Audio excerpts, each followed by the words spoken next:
I'm rebranding myself, and here's my plan.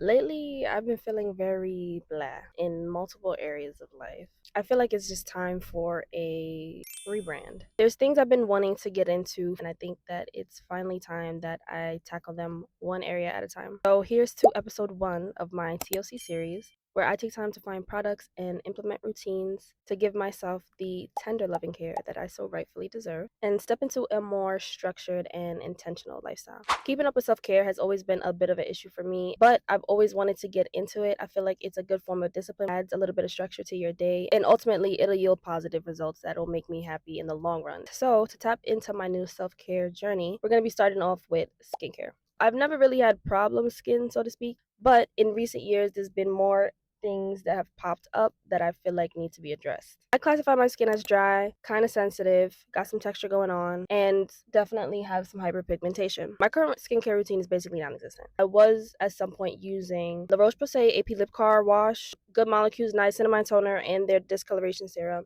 Faded Topicals, good old-fashioned Nivea. That girl has never let me down. But I do feel like she's a little thick and I could be adding to my texture. So we're going to try a new one. Now, granted, I never really stayed too consistent, but I feel like even when I was being consistent, I really wasn't seeing much change. So I do want to just try some different products altogether. So we're going to go shopping. I made my new skincare routine with ChatGPT. I hardly ever use it, but it just be too many different options, too many different opinions. So I needed something to help narrow down the search. I think we came up with a pretty good list. New products I'm going to be getting: the La Roche-Posay Tourlaine, I think how you say it, hydrating cleanser, Biomi Milky Cleanser to help add some hydration back into my skin, the Naturium Niacinamide Serum that'll help with the pores, the discoloration. Instead of my girl Nivea, we're going to be trying the First Aid Beauty Ultra Repair Moisturizing Cream. I use Black Girl Sunscreen, so we are going to be purchasing another bottle of that. Paula's Choice 2% BHA. I'm kind of nervous. I have dry skin. I don't want it to like tear my skin up and then just make the problem worse. However, I did see some people with dry skin saying that it felt gentle, it wasn't irritating, and their skin has never looked better.